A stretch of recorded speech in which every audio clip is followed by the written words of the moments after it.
grihapala ivaharan atmayavi apraditagni alpaharo alpa cheshtita ashtavam vaman ashte ashtavam mathyopanyashtam grihapala ivaharan atmayavi apraditagni alpaharopachekita. Synonyms: perfect and translation by His Divine Grace A.C. Bhaktivedanta Swami Srila Prabhupada. Swami Prabhupada ki jai.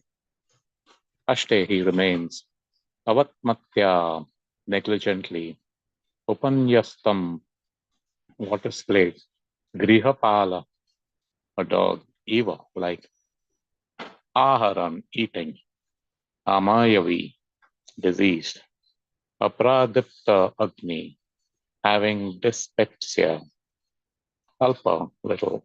Ahara, eating. Alpa, little. Cheshtita, his activities. Thus he remains at home, just like a pet dog, and eats whatever he so negligently given to him. Afflicted with many illnesses, such as dyspepsia and loss of appetite, he eats only very small morsels of food and becomes an invalid who cannot work anymore. Before meeting death, one is sure to become a diseased invalid, and when he is neglected by his family members, his life becomes less than a dog's because he is put into so many miserable conditions. The Vedic literature therefore enjoins that before the arrival of such miserable conditions, one should leave home and die without the knowledge of his family members. If a man leaves home and dies without his family's knowing, that is considered to be a glorious death. But an attached family man wants his family members to carry him in a great procession, even after death, although he will not be able to see how the procession goes. He still desires that his body be taken gorgeously in a procession. Thus, he is happy without even knowing where he has to go when he leaves his body for the next life. Hare Krishna. Hare Krishna, dear devotees. So, first thing which comes to my mind is long back, Madhupati Prabhu had given this instruction. Of course, I haven't prepared for this, but whatever I've heard from Guru Sadhu Shastra, I try to share it with you all. But the instruction is, sometime back there was a similar situation. He asked to give class. I hadn't prepared. I said, I haven't prepared. And Prabhu said that, no, Krishna consciousness is such that whenever the opportunity comes, we should speak and speak whatever you heard of Guru Sadhu Shastra. Of course, sometimes we feel a bit shy or a little embarrassed that, oh, what if I make a mistake? I'll make a fool of myself in front of others. Doesn't matter. As long as one stays in the boundaries of Guru Sadhu Shastra, be rest assured that everything will go well. So, in that spirit, I'll try to share some realizations based on Srila Prabhupada's purport. So, here it is talking about attachment to family life. So, all of us think that this is my possessiveness, mamata, ahamta mamata. Sometime back, this was discussed. And once the moment I comes in, the false identification, egotism, the false egotism with the body, that's when the mamata aspect comes in. So ahamta mamata. Now, when we have these possessions, we falsely think that this family is mine. Several years ago, quite a few decades ago, actually, we migrated here to the US. And it was just Sachirani, myself, and my son. He was 2 years at that time. And I had this fear always, hanging on my head that what if I die? My family is so young. Sachirani is so young. It's a foreign country. Rohil is so young. Who will take care of them? What will happen? And again, my dear friend Madhupati Prabhu, I asked him, that this is what is bothering me. So he asked me a direct question. He says, what do you think after you die, even they will die? So I said, no, So he says, how do you think, so many people die? Do all their family members, just get washed away or? Uh, so I said, no. He says, then what makes you think that, after you die, are you the controller? Basically, he expressed the fact that we are not the controller. Life goes on. It goes on. So we think that, oh, I have to do this, I have to do that, I have to take care of this, I have to take care of that. Yes, as a matter of duty, we should be doing that because that is what our duty is, and that's what Krishna also says in Bhagavad Gita. Better to do your duty imperfectly than try to do another person's duty. So our duty is, of course, based on whatever is our proclivity, whatever tendencies we have. Based on that, you do your duty. Someone may be a learned intellectual person, brahmana. Someone would be of a ambitious passionate spirit, then kshatriya, vaishya, the four ashrams and service, shudra. This kali yuga, everyone is a shudra, the propensity. So serve, do your duty. That's what it is. Now when we are doing our duty, we somehow get caught up, and then we say that I am the doer. And all this, I am the doer, and all is this ignorance, which comes from this false identification with the body. Then that way the possession, mamata, mine, my family. So then I think that I'm the caretaker of my family. Yesterday we had Bhakti Charu Swami Maharaj's disappearance festival. And over there also we had shared about Bhakti Charu Maharaj's instruction. Here says, if we engage in work, actually any work that we engage in incurs karma. Karma is that binding thing which puts us into life, old age, disease, birth, old age, disease, and death. We are caught up in that cycle. And of course, there are certain activities which are karma, really heinous activities where the karma is more intensified, quite horrific. So we are doing that literally every moment. We are breathing, we are incurring karma. So why are you incurring karma when you're breathing? Because as we breathe, there are so many countless organisms which are going in through our nostrils and getting destroyed, living beings in the nose. We are walking, we are killing little ants and insects without even realizing it. So there is karma in every activity we do. So Bhakti Charu Maharaj says is go with the consciousness, like we earn, we go to a job, things like that, to earn money for upkeep of a family, the house mortgage, this, that, children's education. We all are doing that, but all that is done with me being in the center. I, me, myself, mine, ahamta and mamata. That will incur karma. So Maharaj says is, why don't you go with the consciousness that this is Krishna's family and we are just the caretaker? That is the proper understanding of who my family is. This family is, yes, there is a sense of belonging to the family, there is love, and everything else package which comes with the family. But do it with the mood, do it with the intention that this is Krishna's family and I'm their caretaker. This is my responsibility. I'm entrusted care of this family. When such a thing happens, then the emotions and whatever we feel for the family gets so much more intensified. It gets intensified and it gets more better. There is a better level of understanding because that level of selfishness, that level of control, pratishtha goes away. Oh, I'm the head of the household, so everyone must respect me. Everyone should do as I say. People have their own minds, including children and spouse and everybody else. They do as they want to do. And we can see it in family life. As long as the child is small, they listen to us. But once they start growing up, then they may even back answer. They and once they become independent, they leave home. Uh, Occasionally, there will be any contact, and then you'll feel a little disappointed. Oh, we raised them so much, there's that. So the whole point is that this is not my family. I have no control over them. It is Krishna's family, and I am the caretaker. If we go with this kind of a attitude, then we are not bound up. Family life is also like a ball and chain tied around a foot. It's being dragging us from what? It's dragging us from the real purpose of becoming Krishna consciousness, dragging us from the purpose of going back to Godhead. It doesn't allow us to think of anything else other than the upkeep and well-being of the family. Dear devotees, please do not mistake this to be ki I have to give up everything. No, duty has to be done.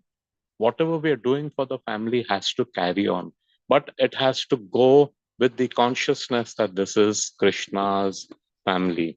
Absence of this, we are just caught up and like that working like an ass, foaming on the mouth like a donkey, like a beast of burden. Always that disappointment, fear of death. All these things will be haunting us all the time. So if we are in that kind of a state, even though the body and all its faculties, correct, diminish, get deteriorated, so many times we see that old people, they're just thrown in one corner. We have so many old people homes here, especially in the Western countries, America, Europe. In India, it used to be a joint family, but sadly now in India also, a lot of old people homes have sprung up because the youngsters now want to live their own life, and old people are just looked as parents, not just some stranger or a neighbor, is just looked upon as a burden, and they're discarded over there. And many a time you become invalid, they become bedridden, they have bed sores. Literally, I have seen they have bed sores. And how do you say, a human being? An uncle of mine, very, very dear uncle of mine, he passed away with cancer, and he couldn't do anything. Of course, he was very fortunate. His wife and daughter, took such good care of him. In spite of that, he used to sit with me. I spent a lot of time with him, and he cried, literally cried. He says the most traumatic experience for me was partition. They were in Pakistan. My mother's side is from Pakistan. During partition, they had to flee as refugees, leave everything, just the clothes on their back. They came over to India. Very traumatic for a young child. He's saying that was my most traumatic experience. But here, in this old age, with uh, being debilitated with cancer, there's nothing that I can do. Everything, so much so he had to be spoon fed. Literally, he had to be spoon fed. Toiletries, everything. He was crying. He says, old age robs you of your dignity.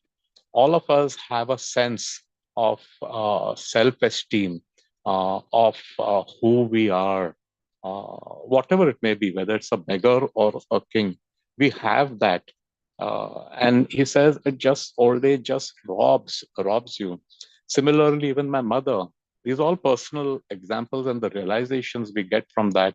My mother's now, she recently celebrated her 90th birthday, and she was mentioning that severe arthritis, falls down, things like that, can't even do her DT service properly. She has to sit on a stool, can't be doing all that, changing their clothes. uh, so she has a maid who helps her. So she's saying, all I can do is just Krishna, Krishna, Krishna, chant her japa. Can't read, eyesight has failed. Again, she's lucky that she's with my sister who takes good care of her. But there are others who, in spite of being in this situation, where the family completely ignores you, completely, you're just lying there, you're like a burden, not even a piece of furniture. People value the furniture. The furniture is dusted and cleaned. Some utility it has. But, the own parent, they are just kept there. But still, the old man will have that, this is my family, this is my family. Still will carry that false sense of having a family. So much so that after the person dies, he has a great hope that they'll go in the procession. Ram Nam Satya Hai. It'll be a grand procession, and everyone will say, "Oh, lovely, lovely! What a glorious!" I mean, how would you know? How would you know? Those who are from the North India, especially Punjabis, there is a custom that when a great grandmother, Padadadi, they call it, that means your son's son, your grandson's son, when such a person dies, then they make the person climb onto the bier, that is the thing which they carry on the shoulder, take the dead body to the crematorium. Sone ke chidi, CD. That means you climb on a golden ladder and come over there. And with great, as though it's a marriage procession, that, oh, he or she saw his great grandson. That means the uh, kul, the clan progeny will continue. This is how would you know you're dead and gone? You're dead. So this shows our greed that we have. Even if we are not the recipients of it, still, I want, I want, I want. And very simple answer is you take up to Krishna consciousness, and Krishna consciousness can transform whatever this propensity we have. If we have a propensity of greed for I want, I want, I want, it can just be switched. Hare Krishna. It can be switched, Prabhu's Mataji's. I want this for Krishna. I want this for Krishna's devotees.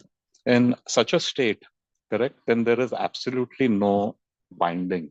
There's no binding at all. In fact, it is liberating. All the anarthas and all the things which tie us down, it gets cut off. Hare Krishna.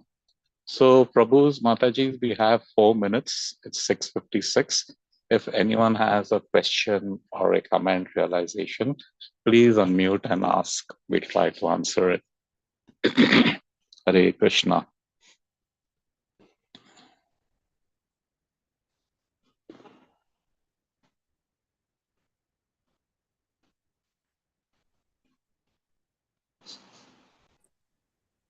Hare Krishna, Prabhuji. You have explained very well this words.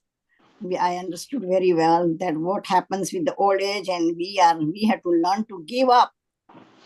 Time to give up now when you get after 70 or 65. You gave an inspiration to give up. Don't stay attached. Very true, Mataji. Very true. We have to give up, surrender. That's what we do, right? We raise our hand. Give up and surrender to Krishna. You have to hold something. So you have to hold the Krishna. Correct. Krishna never disappoints. Eventually, all of us, that's the nature. There is a management person of many years back called C. Northcote Parkinson. And he had written that in a workplace, everyone rises to their level of incompetence. Think about this. With experience finally, hones your skill, sharpens your skill, but we rise to our level of incompetence. Now, in such a state, even in our regular material life, we all rise up to the level of disappointment. We have expectations from others have expectations from us. We somehow do not fulfill it because we are faulty. That's the very condition. They are faulty. Loved ones, profession, neighbors, anything. And that's where the friction starts. Now, if there is some maturity, or again, if there is enough of self-interest that I need to maintain this relation, we kind of tolerate it, and things go smoothly. But the moment that tolerance level, that patience goes away, then all the drama starts. All the drama, and it doesn't matter whether it is a blood relative or whoever it may be. So we end up disappointing each other. That's where, because this very important part which you said of giving up. Give up what? His Holiness Radhanath Swami Maharaj, my dear Gurudev, he has said, surrender, give up means what? What are you giving up? You're not giving up anything. What is there of yours to give up?